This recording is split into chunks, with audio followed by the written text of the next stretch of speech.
Welcome back. This is part 2 of our little series here on starting a backyard vineyard and the cost. This is the Gavilan Hills Vineyard here at Paradise Ranch. Please follow along, join us, click subscribe, all the things that go along with that. We'd love to have you. Again, we've got a 3-year-old vineyard here. We have Cabernet Sauvignon Grenache. We're in a very dry climate, and so let's talk a little bit about what it costs to put in this vineyard. Now the costs I'm showing you are really based on 300 to 400 vines. If you do less vines but you're doing the same scale, your cost is going to be a lot more per vine. So bear with me on this. Now, this pricing, it does not include the property. The cost of the property was my house, so I'm not including the cost of the property. I'm not including my labor, which is extensive. If you add labor costs in, it would be very cost prohibitive for 300 vines. I'm also not covering the cost of the water, electricity, the utilities that go with it.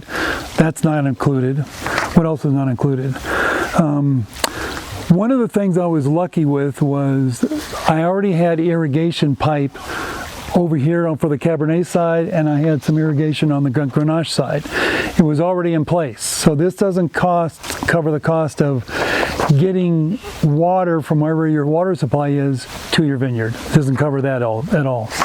And the last thing, it doesn't really cover my ongoing maintenance. The ongoing maintenance of maintaining the trellis, the sprays, the updates, repairs, all of that stuff I'm not covering. This is just what it costs us to get started. So I'm going to break this up into sections, and we'll kind of go through this slowly.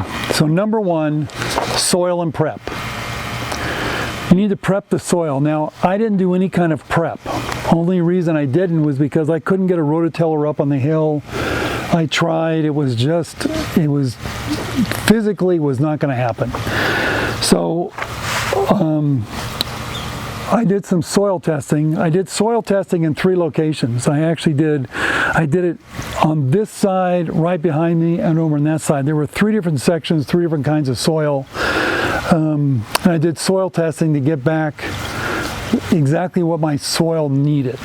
In the end, I really needed a lot more organic matter. That's really what I needed. I had sand here, I had more clay, DG over here, and over there was more rock, sand, and there was organic matter there, but I needed organic matter. So if you have a flat surface, you could rototiller it, get a testing on the soil, and then add your organic matter at that point, which we weren't able to do. But that kind of costs, you're talking the rototiller, if you already have one, you have to rent it, it's a $750 is what it cost us theoretically. Now, my organic matter didn't cost me anything because I live in horse country, and I was able to get 2 trailer loads of people give me a hard time about it, but we use donkey poop. So the organic matter we were able to add in worked out really well for us. Part 2 is fairly simple. I mean, laying out for my 200 vines and the 100 up on top, I used some yellow string and some stakes, and I actually put the stakes in the ground right where each one of the posts were going to be to give me an idea of the spacing, where the vines were going to go, and it helped me out to get a good idea of what's in that. Didn't cost much. I mean, some wooden stakes and some string, that's pretty simple, so it was $40, $50 for that. So let's talk about part 3, which is really probably the most labor intensive part, really, besides planting. Putting in the posts. You want to put all your posts in first. Now, some people don't do it. There's some viticulturists, there's some places where they actually put all the vines in first, and then they wait for them to grow a little bit, and then maybe the second year they come through and add them. Now, I couldn't do that. And the reason I couldn't do that is I needed the post in because I had to run my irrigation on those posts after the fact. So I put all the posts in. Now, 4-inch pressure treated posts. I lucked out and I got 200, I think I have almost 300 posts altogether, but I got about 200 posts from a vineyard out of Paso Robles. They were closing down their vineyard or replacing the posts. So I got old 8-foot posts that are still in good shape. They're 25 years old, but these posts are still going to last another 10, 15, 20 years. So I was able to cut the cost on that, but I left the full cost in. The other thing I got in here was an auger. I got an auger, it was $175. I ended up having to get two because the other one actually broke, but it was more, it paid for itself 10 times over. Digging those holes with it just quick and dirty, especially right after a rain, can't go wrong with that. Some people don't do this, but I did, only because of the issue I have with the soil being so strange. When it gets wet, the soil here is so soft that the posts were moving. So I ended up having to put in concrete. I put 60 pounds of concrete. I put a bag of concrete around each one of the posts we put in the ground. So we had the posts, we had an auger for that. We had to put in the concrete, which worked out well. Then you can also get, and I added it in here, but because I'm actually buying some, you can get vineyard posts. These metal posts for the inside posts, you can get some of those online. They're like $3 to $4 or $5 a piece, depending on where you get them. So that might be a better option than putting in wood posts like I did everywhere. I'm going to have to add some this year only because of my spacing was wrong. Also, I needed something to tie down the posts at the end where I have the tie downs. As you can see here, there's tie downs going into the ground. I have some J hooks I bought. 14 gauge support wire. I got that at Tractor Supply. It's actually used for electronic fences here in horse country. So that was a cost that we had quite a bit of that. But I'm going to add that 14 gauge wire. I'm actually going to add that cost into my Trellis system, not add it here. And then lots of wire clamps and buckles to tighten down the support wires at the end. So all of that, I mean, we're talking probably $1,500. Mine was a little less because I got a lot of the stuff cheaper. I actually got half of the concrete I got from a job site that they didn't need it anymore, and like I said, didn't need very many posts. So that worked out pretty well for us as well. Now the next big cost you're going to have is the most expensive one of all, which is actually planting the vines. Now we went through it in part one where you need to get some, you need to pick out your variety, get some rootstock, get it shipped. Now you really need to order your rootstock and figure out your vines in the fall. Order them in the fall because they're going to ship them to you in the spring. And if you wait until the spring, the particular variety with the rootstock you have may not be available. So I highly recommend you get yours in the fall. We ordered ours in the fall. They were delivered in March. They actually sat here for a couple of weeks in a box while we were getting prepped and planted them, and it worked out wonderful.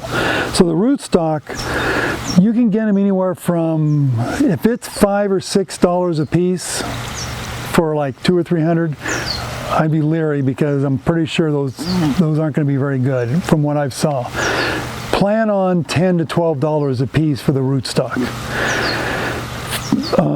And we have 300, so we spent, pretty close to, we spent $3,300 for our rootstock. The more you buy, obviously, the cheaper you're going to get.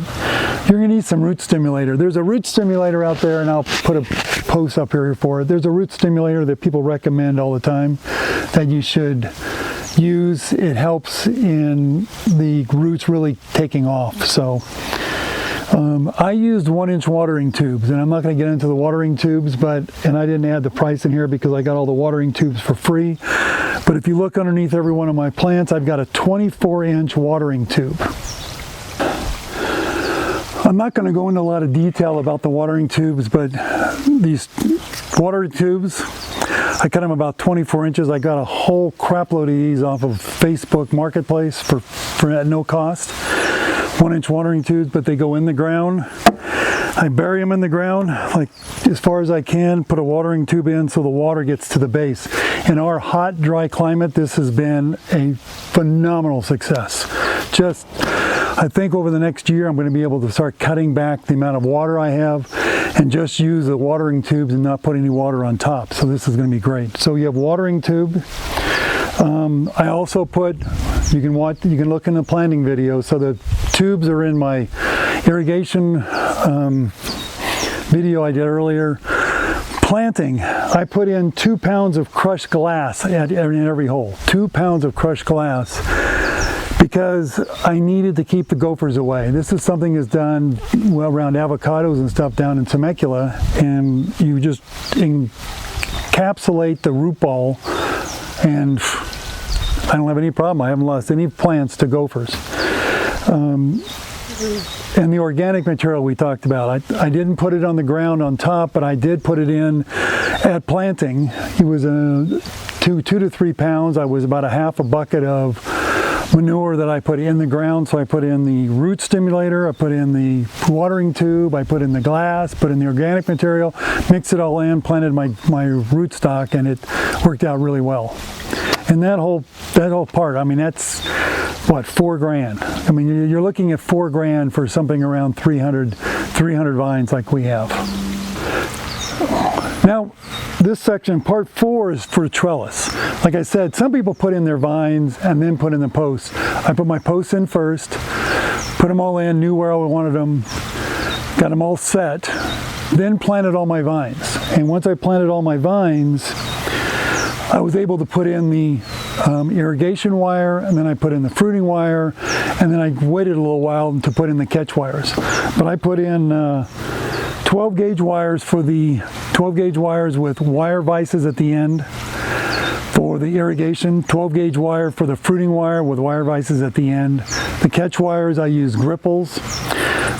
I used 2,000, I have 2,000 feet of 12 gauge wire for the irrigation. I have 2,000 feet of catch wire for, 12 gauge wire for the fruiting wire.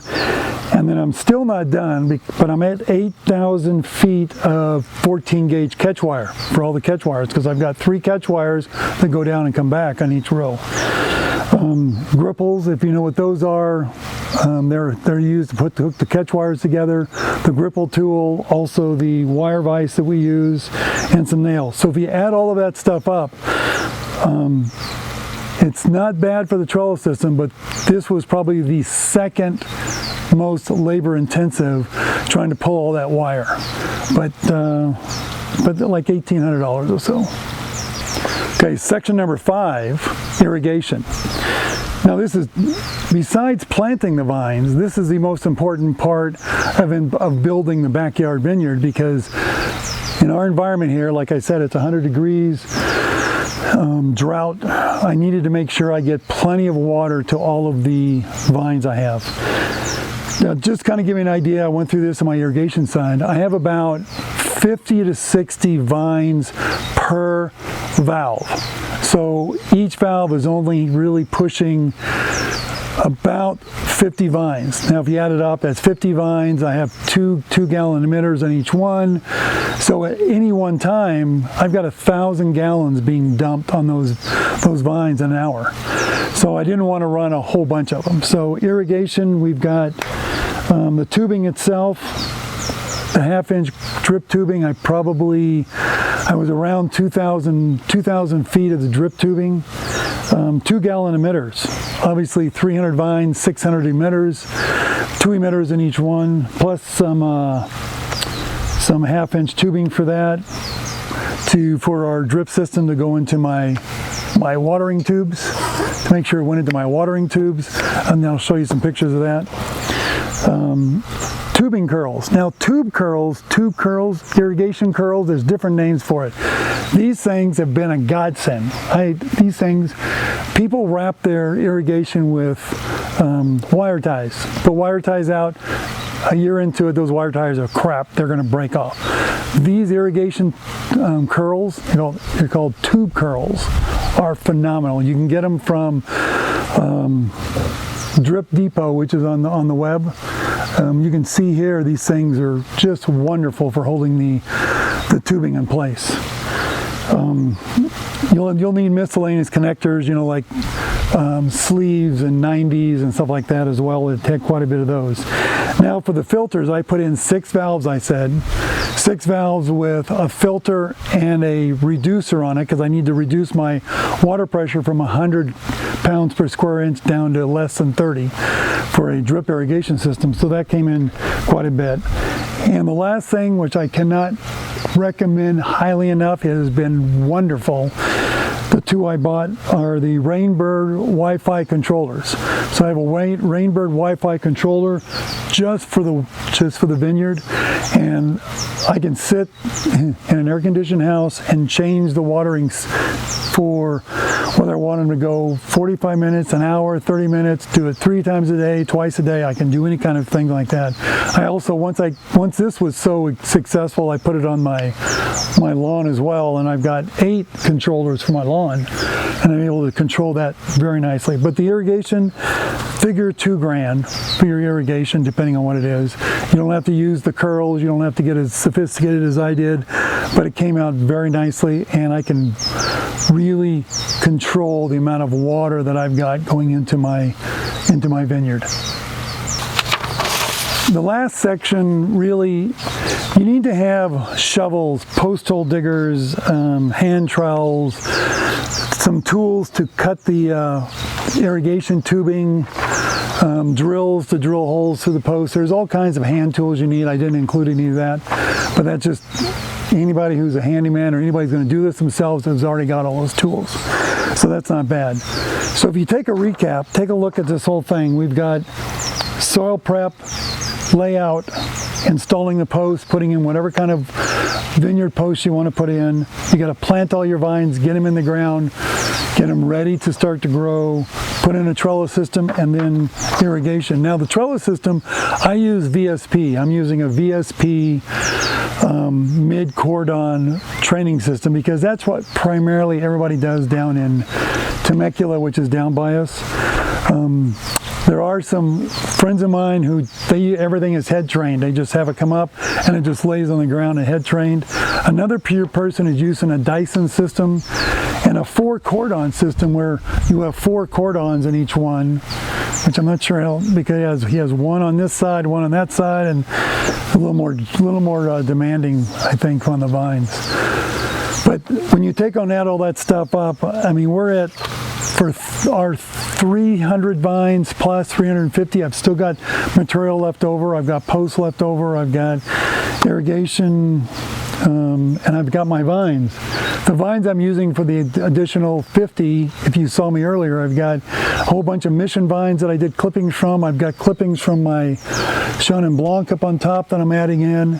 So when you add all the clippings in, I didn't have to really pay any extra for that. But for the 350 vines we're going to have in the end, 400, our cost is right at about 10 grand. So $10,000 is what our out-of-pocket cost is now, not counting ongoing maintenance and everything else, but that's what we're looking at.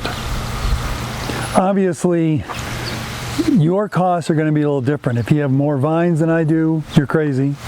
If you have less vines and you're only doing 100, 150, you can change up the idea and the costs, but really, realistically, if you're doing 150 vines or you're doing 300 vines, I would count on $30 a vine, at least $30 per vine minimum to get it done.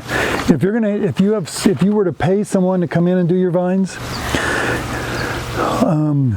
a professional viticulturist doing vineyards down in Temecula, they charge 30 grand plus per acre, and that's like 600 vines probably. I mean, it's 30, 40 grand for an acre, but that includes the labor, which you're going to do the labor yourself, I'm sure.